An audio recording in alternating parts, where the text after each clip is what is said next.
to start out and kind of talking through, there's so much great things happening in Arkansas that is great for kids. But I really want to start with kind of LEARNs, which I know was instrumental, and you were kind of a huge piece in getting that passed and have been focusing a lot on implementation. And one piece in particular on it is really making strides for teachers in the teaching profession. And I know a large portion of that stands for accountability, focused on rewarding good teachers and creating a strong pipeline. And so why was teachers such a big focus of that, and why these specific policy areas? Yeah, well, thank you. I think we are working on some wonderful initiatives here in the great state of Arkansas. And for those that don't know what LEARNs is, it's an acronym. We always like to have a fun acronym in education. So it stands for literacy, empowerment, accountability, readiness, networking, and safety. And it was Governor Sanders' one of our biggest priorities on how we're going to improve our educational system here in the state of Arkansas. And so when we talked about you zoned in on the A and accountability and investing in teacher quality, the question is, why did we want to start there? And what is it about investing in teachers that's going to make a difference? Well, I always like to say the research is very clear. The number one indicator on improving student outcomes is the adult standing in front of the classroom. So we knew we wanted to have a very deliberate, laser-like focused strategy on how will we recruit, retain, and recognize the best educators in this state. And one of the ways that we know we wanted to invest in that is by raising starting teaching salary and saying, we value this profession and we want to recognize our professionals that are going above and beyond to meet the needs of our students. So we actually have in our statutes a statewide salary schedule that we addressed in our comprehensive educational reform bill that took a starting salary of $36,000 a year, which was the minimum that a district could offer, which most of our districts had as a starting point, and raised that to $50,000 a year.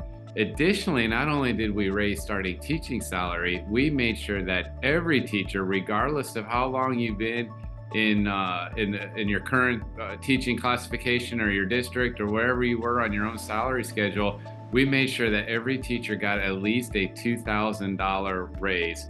But one of the things that we wanted to really look at is those teachers that are going above and beyond and those top tiers for recommendations. And we have a metric in our state called value-added measures. And a lot of states have what's called the value-added measure model or VAM model that looks at measuring impact on tested subject areas and identifying educators that are getting more than what they would say, at least a standard deviation more than what they would get out of a student for expecting a year's worth of growth.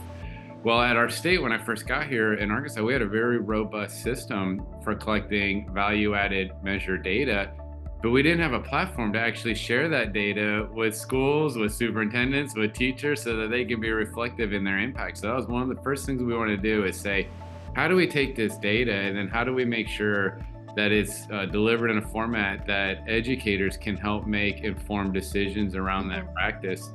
So I can tell you, when we looked at teacher merit, we wanted value-added measures to be a big part of it.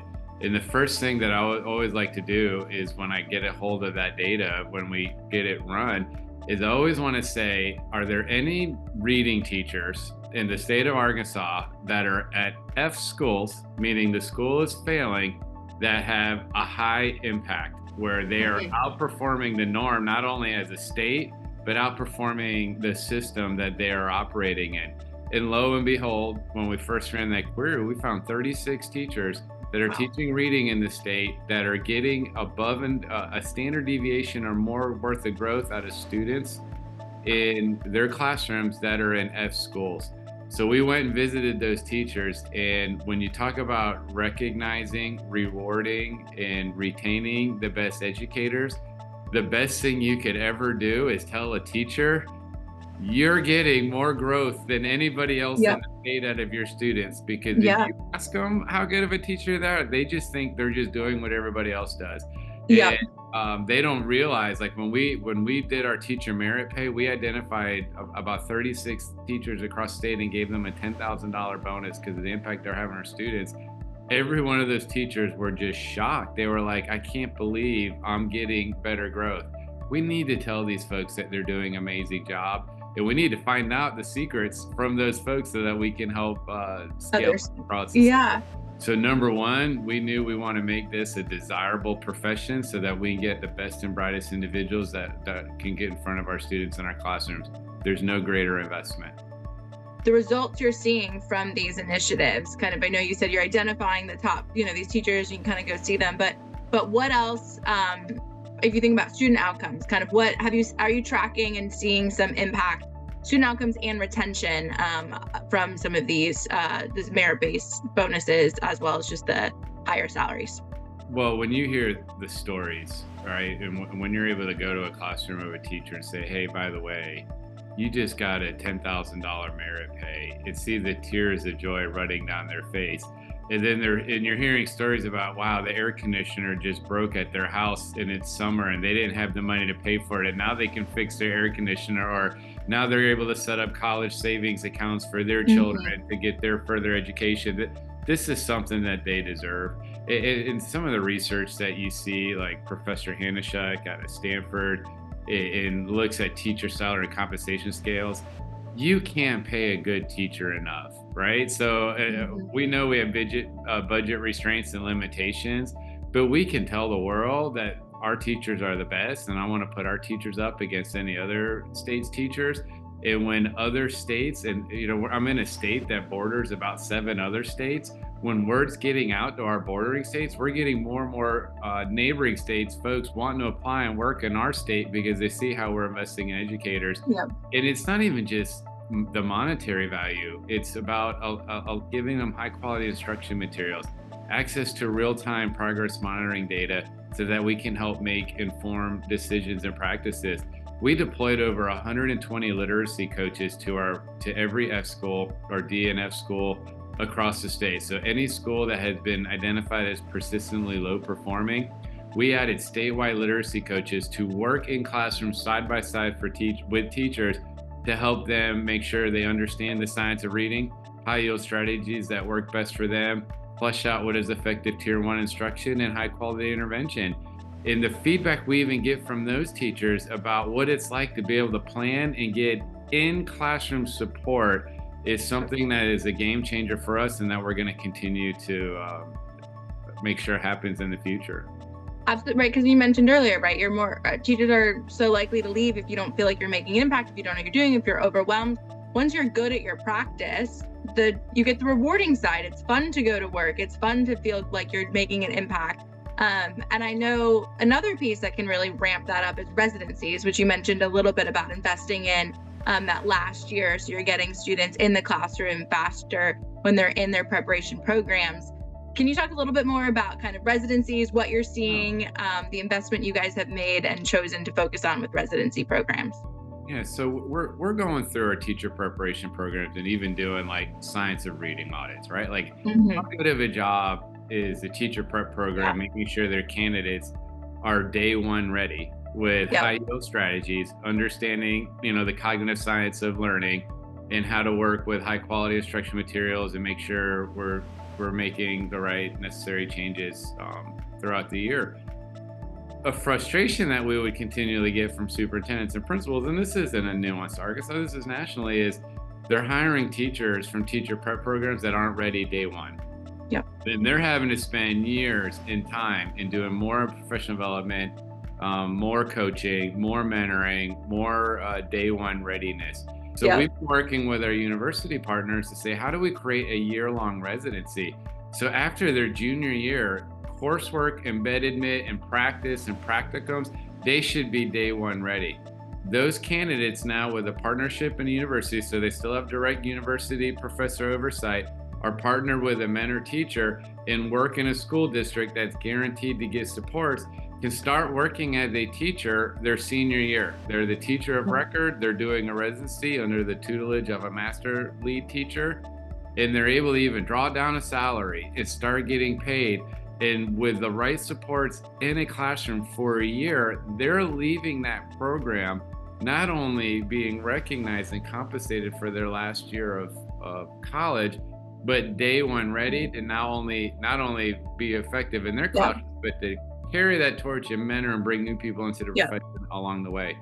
Another area, again, is keeping in this preparation pipeline. I'm curious to know how you're thinking about alternative certification and some improvements, kind of same vein, right? We know a lot of candidates come in through different pathways. Some have been in the workforce and kind of come into teaching, but we still want to make sure they're prepared for the classroom when they step in. So how are you kind of approaching alternative certification and ensuring that that's still a strong pathway? Yeah, so that's a great question. And one thing that we really like to do is make this profession very complicated to stay in it for a very long time. So we have spent a lot of time. We actually are working with our legislature this session and got some bills that are going to be signed into law to take a common sense approach to certifications, because we know about half of our candidates are going to go through a traditional teacher preparation program. So we're strengthening those programs up pipeline to make sure they're day one ready. About the other half are going to come to our classrooms from many myriads of alternative pathways. So we're going to look at those pathways and we're going to streamline. And one thing that we did in this legislation is, if you can show impact that your students are learning, we'll give you a license. If we know, the principals know, the superintendents know, and the data supports that that person may came to us, but they are improving learning, we need to hold on to that candidate and not run them away from this profession by requiring them to spend thousands of dollars and take a bunch of tests that may not align to the impact they're having on students. One other thing that you guys have really been early adopters on and leading the way is paid parental leave. And I think this is a really fascinating thing. And I'm curious to talk about, why did, Governor Sanders and yourself choose to invest in this policy?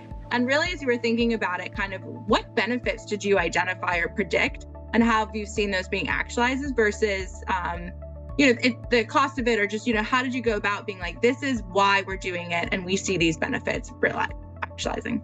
Well, it goes back to, we want being a teacher to be considered the greatest profession of all other professions.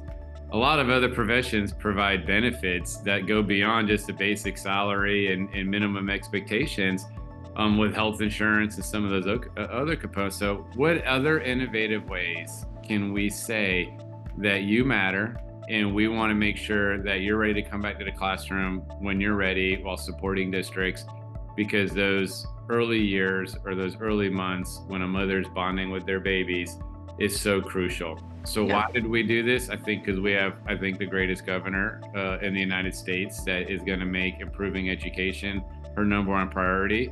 But at the end of the day, at the start of all of her decisions, she's a mom as well. And she knows people in this profession, and she's a very good listener, and solicits its feedback and says, I want to lead the nation in this. This is important. We can make it work. So part of what we did with our Learns initiative is look at how can we build out a maternity leave program that's a partly of an investment of the district, so they have some skin in the game, and then partly covered by the state, so that we can help support the costs associated with a parent that's out for maternity leave while maintaining access to a high quality teacher and maintain student learning and keeping growing going. So we were able to roll that out 2 years ago, and not every district jumped on board right away. And when you start saying it's just like anything else, it's like, it sounds like a really easy idea to figure out, but when you get nuanced into FMLA laws and time of leave and different contract obligations, there's a lot of nuances that make it tricky. But I applaud the districts that were early adopters. After the second year, we had more districts apply on it. And in fact, I think this has become so popular that even our legislature now, we're going through the legislation.